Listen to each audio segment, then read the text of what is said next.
প্রভাবের ফলে মানবেরা দ্বিজত্ব লাভ করে।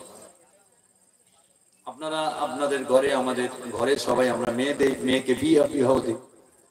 মেয়ের একটা গোত্র থাকে, নিজের সেই গোত্র থেকে যেমন স্বামীর গোত্রে সে গমন করে, ঠিক তেমনি দীক্ষা প্রভাবে আমরা এই মানবগণ দ্বিজত্ব লাভ।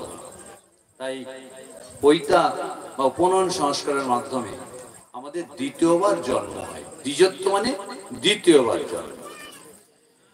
তাহলে যথা, আবার একটা উপমা দিচ্ছি, যথা কাঞ্চনতং জাতি কাশ্যং রসবিধানত তথা দীক্ষা বিধানেন দ্বিজত্বং জায়তেনম। অর্থাৎ রসবিধানে নিবন্ধন দ্রব্য সংযুক্ত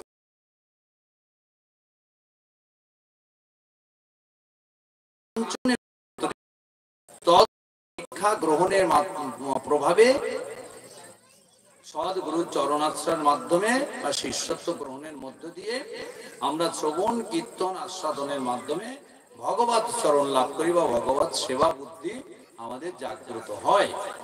সেইভাবে আমাদের সদ্গুরু চরণাশ্রয়ের মধ্যে সত্য জ্ঞান গুরু বাক্য যাহার বিশ্বাস অবশ্য তাহার হয় ব্রজভূমিবাস।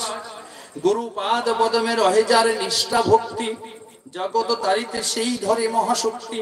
হেন গুরু পাদ পদম করহ বন্ধনা যাহা হইতে ঘুচে ভাই সকল যন্ত্রণা।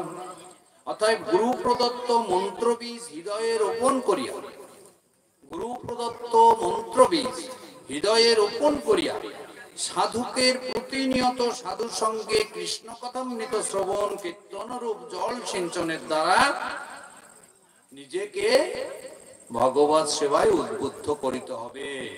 তাই বলছে ব্রহ্মাণ্ড ভ্রমিতি কোন ভাগ্যবান যে গুরু কৃষ্ণ প্রসাদে পায় মুক্তি লতা বীজ।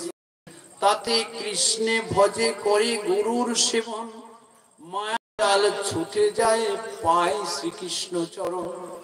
তাহলে শ্রীকৃষ্ণ চরণ প্রাপ্তি লাভ কি হবে?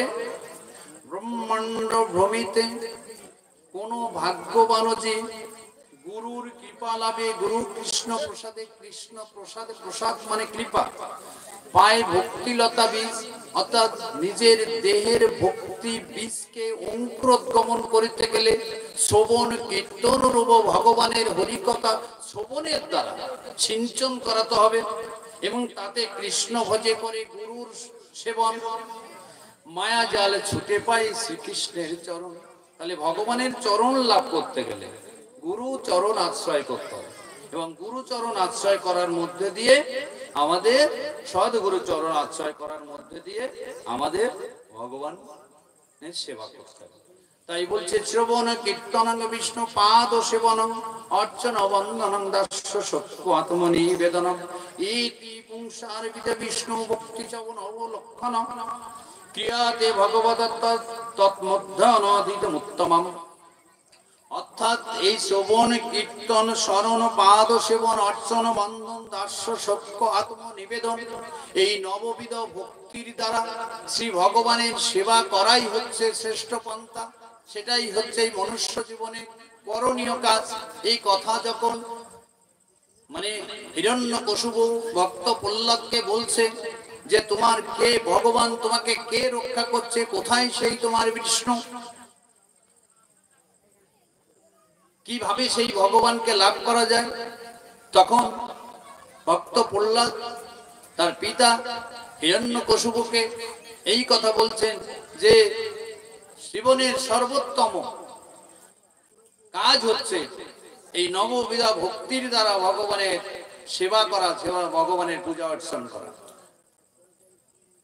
আর বলেছেন কি কৌমর আচরতে প্রাক্য ধর্মন ভাগবত নেহ দুর্লভং অনুসংজন্ম তদত্ত ধ্রম অর্থদম। অর্থাৎ এই দুর্লভ মনুষ্য জন্ম লাভ করে কৌমর বা শিশুকাল থেকে ভগবানের সেবা করতে হবে, শিশুকাল থেকে ভগবানের সেবা করতে হবে। সুতরাং আমাদের